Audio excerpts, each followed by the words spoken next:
Сайн бацгаана уу? Өмгөөлийн Fidelitas Partners хуулийн фирмээс хийж байгаа эрхийн эдлийн цуврал ярилцлагын маань өнөөдрийн дугаар эхэлж байна.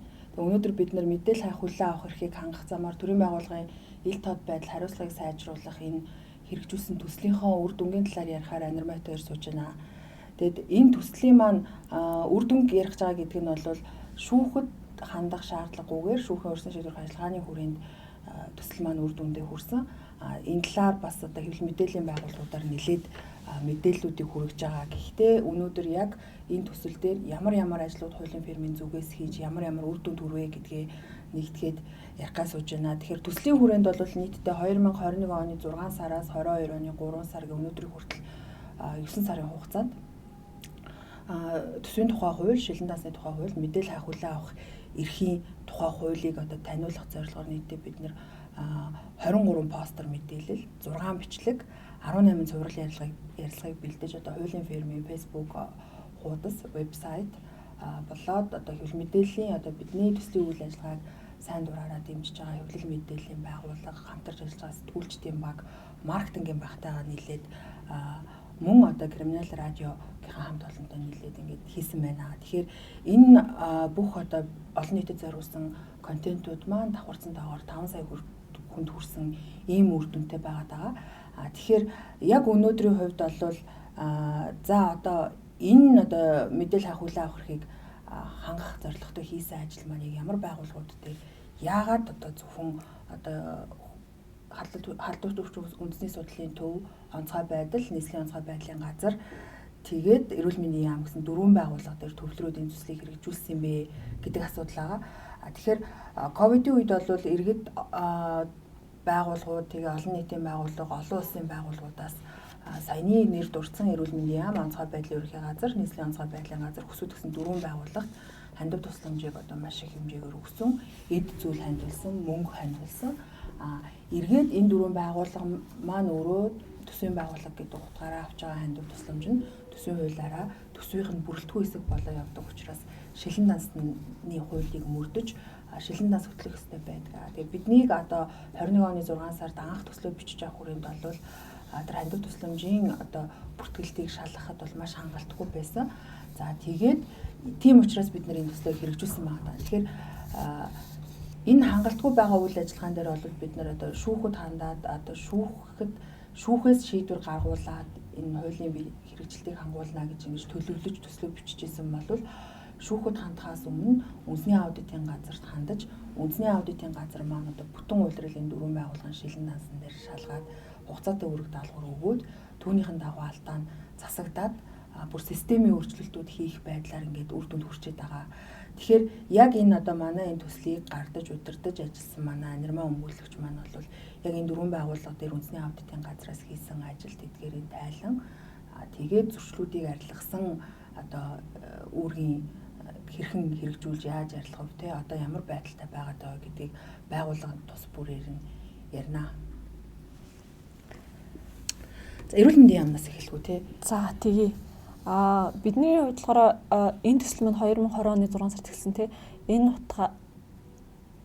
утгаараа тухай 2020 оны шилэн дансны мэдээллийг нь бол мэдээлэлд шалгалт хийсэн. Ингээд сая хэлсэнчлэн ковидын үеэр хамгийн хандив тусламж авсан гэж үздэн 4 байгууллага сонгоод эдгээр 4 байгууллагын шилэн дансанд бол хяналт шалгалт хийсэн. За энэний дагуу үндэсний аудитын газраас ямар зөрчлүүдийг бидний гомдлын дагуу илрүүлсэн мэхлээр эрүүл мэндийн яамны тухайд бол за нэгдүгээрт эрүүл мэндийн яам бол 2020 онд аж ахуй нэгж байгууллага болон иргэдээс нийт 106 удаагийн за давхарсан тоогоор 106 удаагийн бол хандив тусламжийг бол авсан. За үүнээс 42 удаагийн гүйлгээгээр бол 931 сая 600 мянган төгрөгийн мөнгөн хандив тусламжийг бол авсан. За энэ мөнгөн хандив тусламжаас бол 3 удаагийн буюу 164 сая 100 төгрөгийн хандивын орлого буюу 17.5% нь бол мэдээлэг ийм зөрчил бол илэрсэн.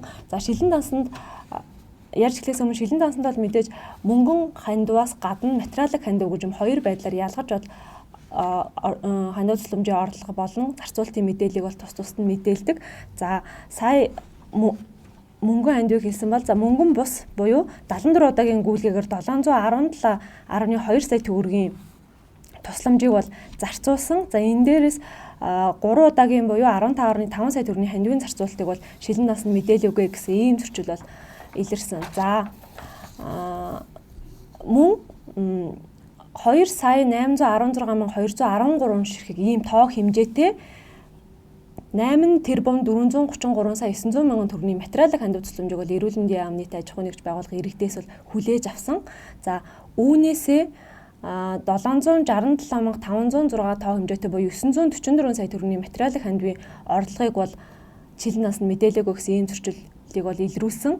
За энэ зөрчлөөс эргээд 437 сая 700 мянган төгрөгийн материалын хандивын орлогыг бол мэдээлэхдээ алдаатай мэдээлсэн. За тэгээд мөнгөн хандив дээр ийм таа гарч байгаа бол материалын хандив буюу түрүүний 8 тэрбум төгрөгийн материалын хандиваас нийт юу гэхээр 6 тэрбум 52 сая төгрөгийн буюу 90.9% гэн бол материалын хандив тусламжаар шилэн насанд бол огт мэдээлэл өгсөн ийм зөрчил бол эрүүл мэндийн яам дээр илэрсэн. За хоёр дахь байгууллага бол халдвар төвчин судлалын үндэсний төвд хийсэн аудитын шалгалтаар илэрсэн зөрчил гэх юм бол нийт 44 удаагийн гүйлгээгээр бол 845 сая 900 мянган төгрөгийн хандивын орлогыг бол хүлээж авсан. За үүнээс 18 сая төгрөгийн мөнгөн хандивын орлогыг бол шилэн насанд бол байршуулаагүй. Материалыг бос буюу нөгөө эдзүүлэр хүлээж авсан тэр хандив тусламжуудыг бол 100 удаагийн гүйлгээгээр хүлээж авсан 847 сая 300 мянган төгрөгийн хандив тусламжаас 33.5 сая төгрөгийн хандивыг бол шилэн насанд мэдээлээгүй гарсан. За тэгээ тэрнээс гадна юу гэхээр материалын хандивын зарцуулалтыг хэрэг мэдээлэн. Тэгээ материалын хандивын орлого хүлээгээд авсан эргүүлээд тэр орлогыг юунд зарцуулсан бэ гэдэг зарцуулалтыг бол заашгүй шилэн насанд бол мэдээлэх үүрэгтэй байдаг. Гэтэл юу гэхээр тэр хүлээж авсан материалын орлогыг юунд зарцуулсан бэ гэдэг бол халдвар төвчин судлалын үндэсний төв бол 100% мэдээлээгүй ийм зөрчил бол илэрсэн. За онцгой байдлын ерөнхий газрын хувьд болохоор нийт 644 удаагийн гүйлгээгээр бол 4 тэрбум 659 сая төгрөгийн мөнгөн хандив тусламжийн орлогыг бол хүлээж авснаас 457 сая төгрөгийн мөнгөн хандивын орлого буюу 10.5%-ийг нь шилэн насанд байршуулаагүй. За үүнээс 152 удаагийн гүйлгээгээр 3 тэрбум 175 сая төгрөгийн хандив тусламжийг зарцуулснаас 4 удаагийн зарцуулалтын гүйлгээ буюу 4.3 сая төгрөгийн зарцуулалтыг бол шилэн насанд байршуулаагүй гэсэн зөрчил илэрсэн. За үүнээс гадна юу гэхээр онцгой байдлын ерөнхий газрын хувьд бол сонгон найрхан дүүрэгдэх байгууллагын сонгон найрхан дүүрэгдэх хилцтэй бол хүлээж авсан материалын хандив тусламжийг бол авч байж исэн. За нийт 2020 онд за 62 сая 800 мянган тоо хэмжээтэй за 4 тэрбум 761 сая төгрөгийн материалын хандив тусламжийн орлогыг бол хүлээж авснаас 320 сая төгрөгийн орлогыг бол шилэн насанд мэдээлээгүй ийм зөрчил бол онцгой байдлын ерөнхий газрын хувьд бол илэрсэн. За нийслэлийн онцгой байдлын газарт бол харьяалын дагуу нийслэлэг төрийн аудитын газар бол хяналт шалгалт бол хийсэн. За нийслэлийн онцгой байдлын газар дээр ямар зөрчлүүд илэрсэн бэ гэхээр 342 удаагийн гүйлгээгээр 244 сая төгрөгийн орлогыг 4 удаагийн гүйлгээр 244 сая төгрөгийн орлогыг бол зарцуулсан. За эдгээрээс бол 2 удаагийн буюу 229 сая төгрөгийн зарцуулалтыг шилэн насны цахим мэдээллийн санд бол мэдээлсэн. За бусад гүйлгээг нь бол бусад буюу нөгөө хоёр гүйлгээг нь бол шилэн насанд байршуулаагүй. За мөн 2022 онд COVID-19 сардгалтай холбоотой материалын хандив тусламж бол хүлээж аваагүй гэсэн. За ийм зөрчлүүд бол илэрсэн. За саяны бид бол нөгөө төслийн эхлүүлэхдээ саяны дурдсан байгууллагуудын шилэн дансыг бол өөрсдөө шалгасан. Төсвийн тухай хууль, шилэн дансны тухай хуулиараа бол тухайн мэдээллийг ямар хэлбэрээр яаж байршуулах уу, ямар хугацаанд байршуулах уу, тэр мэдээллийнх нь агуулгад ямар шаардлагууд тавих уу гэдэг нь тодорхой байдаг. Яг тэр хүрээгээр ингээд шалгахад бол тодорхой зөрчлүүд илэрж исэн. Харин сая дурдсан тоонууд бол үндэсний аудитын газар болоод төрийн аудитын газраас нэр дурдсан байгууллагууд хийсэн шалгалтуудын үр дүн байгаа. За ингээд шалгалтаар бол бидний анхны олж харж ирсэн юм зөрчлүүд байна. төрийн байгууллагууд хууль заасан үүргээ хэрэгжүүлэхгүй энэ нь эргээд нөгөө иргэдийн мэдээлэл авах хүлээн авах эрхийг нь бол зөрчиж байгаа юм зөрчил байна гэдэг маань бол баталгаажиж ирсэн. Төрийн хяналтын одоо тогтолцоонд байгаа энэ шалгах байгууллага маань өөрөө бие даасан хараат бусаар шалгаад энэ дээр бол бидэнд өгсөн мэдээллээр үндэсний аудитын газрын 1-р баг бүтэн улирлын түр шалгалт хийж ийм тайлан биднэрт хэвлэж гаргуулж ирсэн. За мэдээж энэ аудитын тайланг одоо ерөнхий аудитор баталгаажуулаад тушаал гаргасан. Энэ дээрээ бол байгууллага нэр дэвтгсэн байгууллагуудад бол зөвшөөрөл арилгах хугацаатай үүрэг даалгавар өгсөн байдаг. Тэгэхээр үндсэндээ Монгол Улсын үндсэн хуулийн 16 дугаар зүйлийн 17 дахь хэсэг зааснаар Монгол Улсын иргэн бүр төрийн байгууллагын нууцад хамаарахаас бусад мэдээллийг хүлээн авах одоо эрхтэй тий. Тэгэхээр энэ эрхийг хангах хүрээнд одоо хэрэгжиж байгаа ялангуяа төсөв санхүүгийн байдалд дээр хэрэгжүүлэх ёстой хуулиудын энэ хэрэгжилт ерөөсөө төрийн байгууллагуудаар хангалтгүй байгаад байна тий. Энэ тэгэхээр энэ гомдол гаргаснараа бид нар одоо яг ямар үр дүнд хүрэхийг зорж ирсэн бэ гэхээр 3 зорилго тавьсан төслийнхаа хүрээнд нэгдүгürt бол төрийн байгууллагууд захим хуудсандаа үйл ажиллагаа, хүний нөөц, төсөв, санхүү, худалдаа авах ажиллагааны мэдээллийг тухай цаг хугацаанд нь одоо хоцрогдолгүй бүрэн ойлгомжтой оруулдаг болгоё гэдэг ийм зорилго тавьсан. Тэгэхээр хоёрдугаарт иргэдийн мэдээлэл хайх хүлээн авах эрх хууль ёсны ашиг сонирхлыг хангах, тус эрхээ захиргааны шүүхээр хамгаалуулах боломжтойг олон нийтэд мэдүүлье гэдэг ийм зорилго тавьсан. Гуравдугаарт бол холбогдох хуулийн хэрэгжил төрийн байгууллага ил тод байдал хариуцлагыг дэвшүүлэх гэдэг ийм зорилго тавьсан байна. Тэгэхээр эргээд ингээ харахад энэ одоо нийт эрх ашигын өмгөөлөл гэдэг хүрээндээ бол сонгож авсан 4 байгууллагаараа жишээлээд олон нийтэд хүргэсэн мэдээллүүдээрээ дамжуулаад бүх иргэнд Монгол улсын одоо бүх иргэнд төрийн байгууллага аливаа төрийн байгууллагын хуульд зааснаар одоо мэдээлэх ёстой саяны дурдсан мэдээллүүд хангалтгүй тий ерөөсөө мэдээлэхгүй байна уу гэдэг дээр та шалгалт хийгээд холбогдох байгууллагад нь гомдол гаргах бүрэн эрхтэй шүү гэдгийг бол бид нар бол тодорхой хэмжээнд мэдүүлсэн гэж ойлгож байгаа. Ялангуяа бүр төсөв санхүүгээтэй холбоотой бол ингээ үндэсний аудитын газар гомдол гаргахаар таны гомдлоор ажлын хэсэг байгуулагдаад бүтэн ингээ шалгалт хийгээд ажлын тайлыг хэвлээд ирүүлж болдгийг шүү гэдгийг бас ингээ харуулсан. За хоёрдугаарт бол энэ бүхний хүрээнд одоо иргэд чинь одоо тэр төсвийн хууль шилэн даасны хууль гэхээр одоо юу гэдгийг тодорхой хэмжээнд хэдүүн орж шалгадаг, сэтгүүлчд орж шалгадаг ч юм уу иргэнд хамаагүй тийм байдаг хууль биш. Энэ хуулиуд чинь таны үндсэн хуулиар хамгаалагдсан мэдээлэл хайх хүлээн авах эрхийг хангах бэхжүүлэх хүрээнд хэрэгжиж байгаа салбар хуулиуд байгаа. Тэгэхээр энэ хүрээнд ингээ мэдээлэл хайж хүлээж авах боломжтой байдаг шүү гэдгийг бас бид нар тодорхой хэмжээнд мэдүүлж чадсан гэж үзэж байгаа. Тэгэхээр энийг бол одоо ингээ шүүхийн шийдвэр гаргуулах замаар мэдүүлнэ гэжсэн боловч шүүхэд хандхаас өмнө урьдчилан шийдвэрлэх ажиллагааны хүрээнд үндэсний аудитын газарт хандаад ингээ үр дүн гарчихсан байгаа да. Гэхдээ шүүхэд одоо хандхаас өмнө урьдчилан шийдвэрлэх ажиллагааны хүрээнд 30 хоногийн дотор хариу өгөөгүйтэй холбоотой бид нар бол шүүхэд бас хандаж маш олон татгалзах захирамжууд гарсан байдаг. Тэр захирамжтай холбоотой хэсгийг бол бас аргашаа дэлгэрэнгүй ярих гэж бодож байна. За холбогдох хуулийн хэрэгжил төрийн байгууллага ил тод байдал хариуцлагыг дэвшүүлнэ гэх. Ямар ч байсан бидний сонгож авсан 4 байгууллага бол ахиж одоо юу гэдэг энэ шилэн дансны одоо хөтлөлт энэнийг одоо хөтлөлтийг хариуцах хэвээр одоо хүний нөөцийн боломж тэр системийн өөрчлөлт гэдэг юм уу шаардлагатай ажлууд нь хийгдсэн учраас ахиж бол яг энэ шилэн данстай холбоотой алдаа дутагдал гарахгүй байхаа гэж бас найдаж байгаа. Тэгээ энийг одоо ийм байх шүү гэдгийг бид нар олон нийтэд маш сайн боломж олцооны хүрээнд ярьж байгаа учраас бас бусад төрлийн байгууллагууд энэ нийт эрх ашигын төлөө бас дуурдаг хуульчнар хуулийн байгуул байдаг. Эдгээр бас хизээч тийм манай мэдээллийг шалгаад ингээд гомдол гаргаа явж магадгүй юм байна гэдгийг бас ингээд харж байгаа хаа гэж бодож байгаа. Тэгэхээр ямар ч үсэн ингээд багцлаад ярихад төслийн бол хүрээнд тавьж исэн 3 зорилготой шүүхтэйгүй хэдий ч ингээд хүрчээд байгаа гэдэг зүйлийг энэ тодтогч хэлмээрэн. Тэгээд одоо анирмаа өмгөөлөгчийн хувьд бол саяны за дурдсан зөрчлүүдээр ингээд тайлан гараад ирцээ. Эргээд үндэсний аудитын газар яасан бэ гэхээр бид нар нөгөө ерхий аудиторын тушаал заасан хугацаа боломогц за хугацаатай үүрэг даалгаврыг чинь биелүүлсэн үү? Ямар үр дүнгууд гарсан бэ? Бид нарт бичгээр хариу өгөө гэдэг дахиад үндэсний аудитын газартаа хандж байгаа. За үндэсний аудитын газар бол байгууллага 4 байгууллага тус бүрээс ирүүлсэн одоо тайлбар алтан бичиг юмнуудыг хавсаргаад биднэрт бас ахаад мэдээлэл маш их мэдээлэлтэй одоо алтан бичиг ирүүлсэн. Энэ дээр дурдгдсан яг одоо байгууллагуудаар ямар арга хэмжээ аваад зөрчлүүд нь засагдав.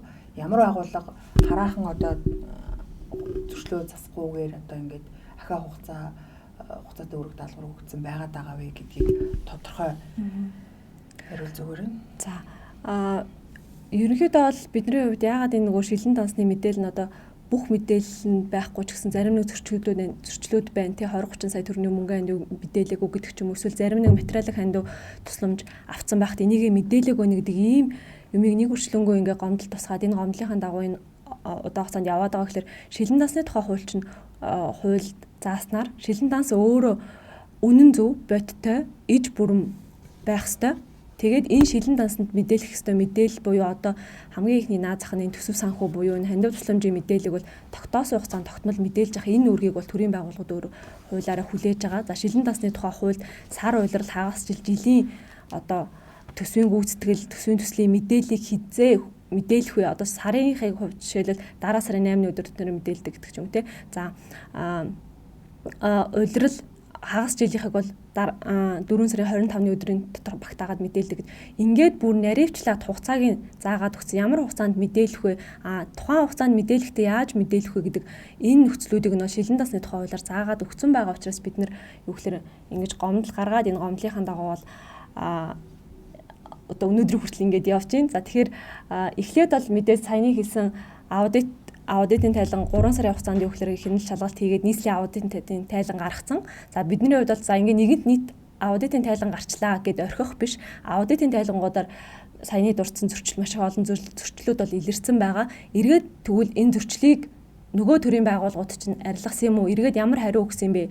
Тэ Монгол Улсын төрийн аудиторын тушаалаар ингээд энэ тайлан баталгаажуулсан байна. Эргээд энэ тушаалын биелэлтийг яаж та бүхэнд танилцуулсан бэ гэж хүсээд эннийхэн хариуг биднэрт ирүүлнэ гэж хүссний дагуу бол 2022 оны 2 сар болон 1-р саруудад бол үндэсний аудитын газар болон нийслэлдэх төрийн аудитын газруудаас бол тус хариу албан бичгүүдийг бол ирүүлсэн. За нийслэлийн онцгой байдлын газрын хувьд бол түрүүн хэлсэнчлэн нийслэлдэх төрийн аудитын газар хяналт шалгалт хийсэн гэсэн. За энэ дээр нийслэлийн онцгой байдлын газар бол тайлангаар өгсөн үүрэг даалгаврын биелэлтийг бол бүрэн хэрэгжүүлсэн гэсэн хариуг ирүүлсэн. За үүнийхэн дагуу мэдээлэггүй байсан зарим дутуу үлдэгдэлтэй дутуу мэдээсэн саруудын мэдээлэг бол нөхөж оруулсан. За үүнээс гадна бид нар юу гэхээр дотоод дахь нэгтлэн бодох бүртгэлийн болон энэ шилэн дасны мэдээлэх дотоод журмаа хуультай нийцүүлэх тэр журмынхаа биелэлтийг хяндаг болох энэ арга хэмжээг дотооддоо авч хэрэгжүүлэн цаашид бид нар бол энэ шилэн дасны тухай хуулийн хэрэгжилтийг бол хангаж ажиллахад бол онцгой анхаарал хандуулж ажиллана гэдэг хариуг бол ирүүлсэн. За үндэсний аудитын газраас нөгөө бусад 3 байгууллагын хариуг бол ирүүлсэн. За онцгой байдлын ерөнхий газар эрүүл мэндийн яамны хувьд бол аудитын тайлангийн зөрчлийг арилгасан зөвлөмж албан шаардлагыг бол хэрэгжүүлсэн гэдэг хариуг ирүүлсэн. Харин халдвар төвчин судлалын үндэсний төвийн хувьд бол хэрэгжилт нь хангалтгүй байгаа. За хангалтгүй байгаа учраас бид нар 14 өдрийн дотор зөрчлийг арилгуулах мэдээллийг бол ахаад тухайн байгууллагт өгсөн байгаа гэдэг энэ хариуг бол ирүүлсэн.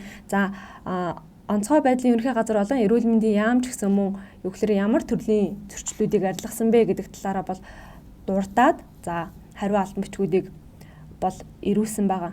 За үүнээс гадна одоо бидний гомдол гаргасан 4 байгууллагаар хязгаарлагдахгүйгээр сангийн яам руу бол бас холбогдох албан бичгийг бол үндэсний аудитын газраас явуулсан. За яагаад гэвэл энэ нөгөө хандив тусламжийн орлого чинь түрүүн хэлсэнчлэн төсвийн бүрэлдэхүүн хэсэг болж байгаа гэдэг агуулгаараа сангийн яамд бол бас мөн албан бичиг хүргүүлсэн. Ингээд сангийн яамнаас үндэсний аудитын тайлангаас ирсэн албан бичгийн дагуу бол шилэн дасны тухай хуулийг хэрэгжүүлж ажиллахыг холбогдох байгууллагуудад мэдээлэхээс гадна нөгөө илэрсэн зөрчлөөр материалын гэхээсээ буюу мөнгөн хандив тусламж гэхээс илүү материалын хандив тусламжийн зөрчилтэй эд зүйл бараа материалаар хүлээгээд авсан хандиваа мэдээлэхдээ эргүүлээ тэрний зарцуултыг мэдээлсэн мэдээллийн зөрчил харьцангуй их байсан учраас юу гэхээр шилэн насанд бол өөрчлөлт оруулсан. За энэ өөрчлөлт оруулахдаа материалын хандив тусламжийг бол одоо хүлээж авсан тухайн үеийнхаа мөнгөн дүнгээр ч юм уу те заавал мөнгөн дүн зааж оруулдаг ийм төрлийн эд зүйл одоо бэйли маск юу гэдэг те тоног төхөөрөмж авсан бол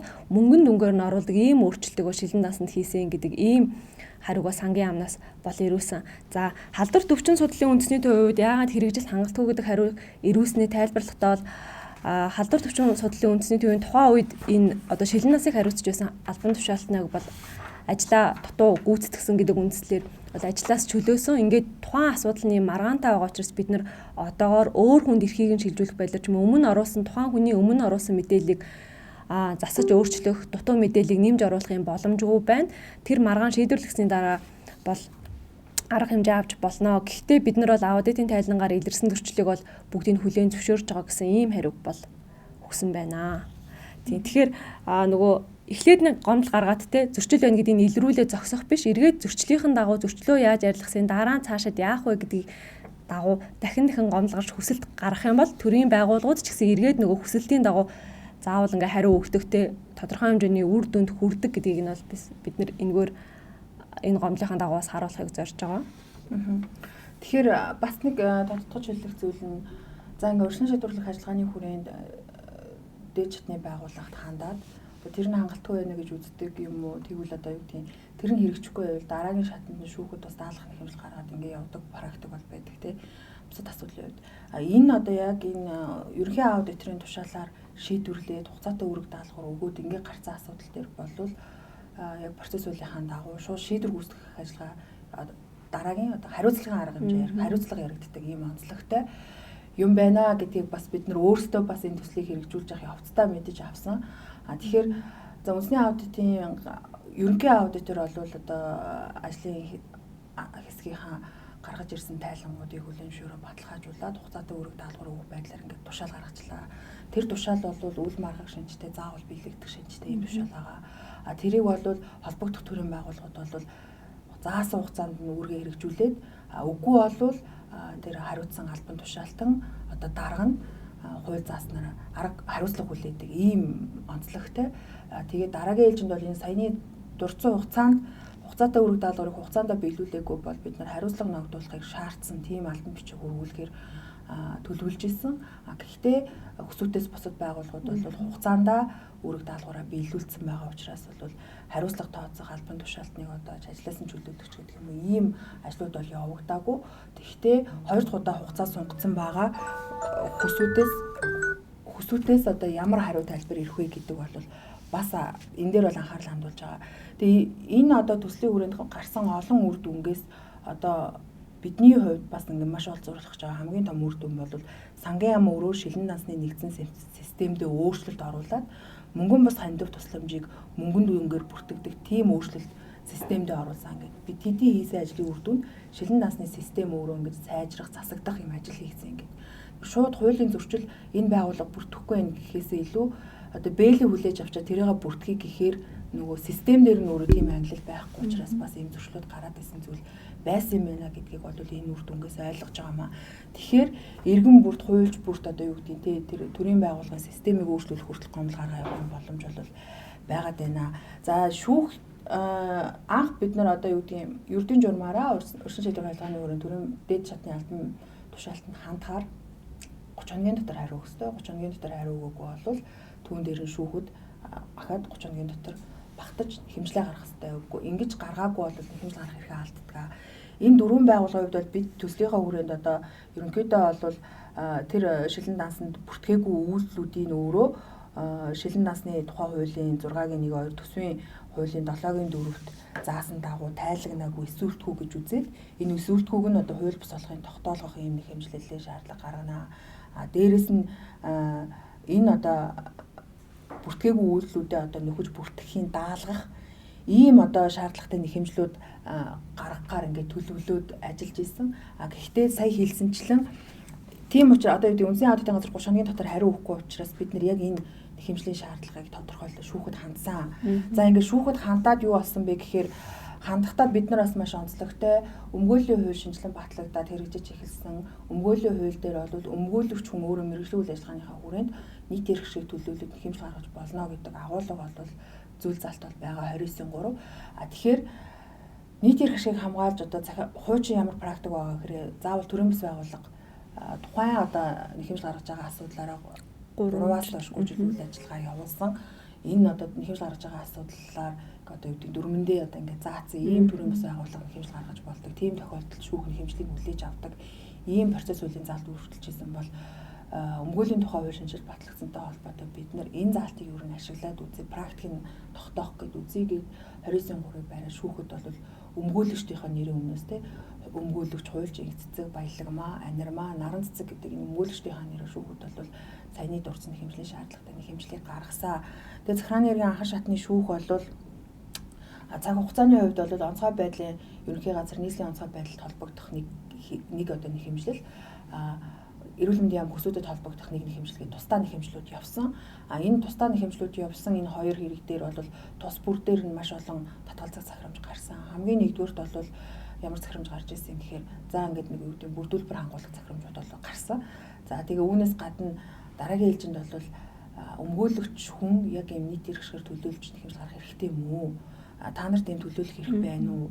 Энэ одоо тодорхойгүй байна гэдэг байдлаар одоо ирэхгүй юм байна гэдэг дүгнэлтийг гарсан. Энэ дээр нь давзаалтах шатны шүүхт гомдол гаргасан. Яг одоо энэ эрэхтэй юм байна, ирэхгүй юм байна гэдэг дээр шүүхээс эцэлсэн тэм шийдвэр гараагүй. Тэгээ буцаад ирэнгүүт нь юу гэж татгалздаг вэ гэхээр ерөөсөө энэ төсвийн хуулийн хэрэгжилт гэдэг байгаа төсвийн хууль, шилэн тасны хуулийн дагуу юугаа хүлээж авсан хандив тусламжаа тайлагнаагүй байна гэдэг нь тайлагнаагүй үүний үр дүнд нь нийт эрх ашиг хохирохгүй байна гэж захиргааны шүүх үзэж байгаа мэт захирамжууд бол гаргасан. За энэ дээр бол яах вэ гэхээр бид нар өмгөөлөгчдийн зүгээс яг энэ шүүхийн захирамжуудын дүгнэлт нэг бүр дээр одоо хууль зүйн өгүүлэл бол нийтлүүлэхээр бэлтэж байгаа. Одоо бичиж байгаа. Дээрээс нь нэмээд яг энэ шүүгчийн түүнийг одоо хэвлэн нийтлүүлсэний дараа яг энэ шүүгчийн захирамжууд дээр холбоотой бас нийт бичигдэх 25 дугаарынхаа эрхээ эдлийн 25 дугаарынхаа нэг дугаарыг яг энэ шүүгчийн захирамжийг тойроод ярьсан ийм дугаар бэлтгийе гэж бодож байгаа. Тэгэхээр бидний зүгээс бол юу гэж үзэж байгаа гэхээр давзаалтах шатны шүүхэд гаргаж ирсэн гомдолтой ч гэсэн маш дэлгэрэнгүй бичижсэн. Энэ иргэдээс аваад байгаа саяны дурдсан дөрвөн байгууллагын иргэд олон нийтийн байгууллага, олон улсын байгууллагаас хүлээж аваад байгаа хандив тусламж өөрөө нийтийн зориулалттай юм аа. Тэд нар тэрийг хандиваар хүлээж аваад өөрсдийнхөө үйл ажиллагаанд ашиглахгүй эргээд хуулиар хүлээсэн үүргийнхээ хүрээнд олон нийтэд зарцуулах юм нийтийн зориулалттай эд зүйл хөрөнгийг хүлээж аваад байгаа. Дээрээс нь эднэрийн энэ хүлээж аваад байгаа зүйл чинь өөрөө төсвийн хуулийн бүрэлдэхүүн хэсэг ингээ болоод байгаамаа. Тэгэхээр цаг болчлоо гэж дуурайд байна. Тэгэхээр юу гэж байгаа юм гэхээр ийм нэгдүгээр төсвийн бүрэлдэхүүн хэсэг болж байгаа эргээд нийтийн зориулалттай ийм хөрөнгийг одоо юу гэдгийг бүртгээгүй, дайлагнаагүй ямар нэгэн байдлаар тэрнтэй холбоотой мэдээллийг нийтэд өгөөгүй. Тэгээ өөр зориулалтаар ашиглаж байгаа ч юм уу ийм байх юм бол өөрөө тэр нийт эрх шиг зөрчнө үү?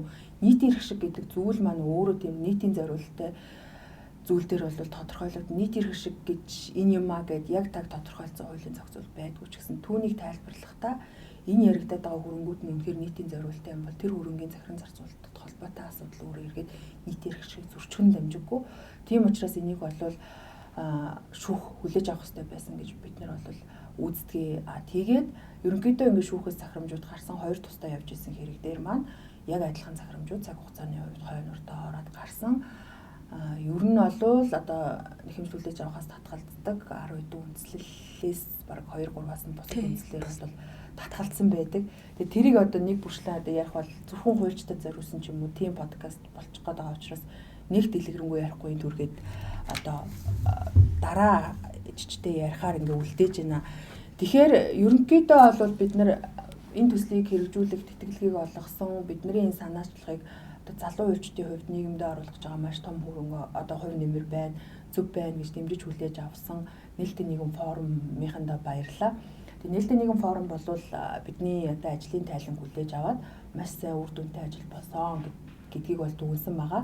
Тэгээ саяны дурдсанчлан хөсүүд дээр хугацаанд дуусмагц одоо хэрхэн үүрэг даалгавар биелсэн бэ гэдэг алтан бичиг үндэсний аудитээс аваад хөсүүдийн одоо тэр зөрчил 100% арилсны дараа бол бид нэр төсөө хаагаад ингээд дуусгах төлөвлөгөөтэй ажиллаж байгаа. Ерөнхийдөө саяны дурдсан үр дүнгууд гарсан. Тэгэхээр энэ одоо юу гэдгийг үр дүнд хүрэхэд ч юм уу одоо ердийн журмаар үндэсний аудитын газарт гомдол гаргаад хариу авч чаддгүй ч юм уу хариу нь удаашраад байгаадаа холбоотой ингээд шантраад болоо тэр ингээд орхидог тийм одоо зүйлүүд бол одоо гарахаар хэмжээний маш ингээд утсан л та. Тэгтээ яах вэ гэхээр бүтэн аудитын нэгдүгээр баг нь ингээд улирал ажиллаад гаргаж байгаа тайлбар маш их шалгах ажиллагаа явсан.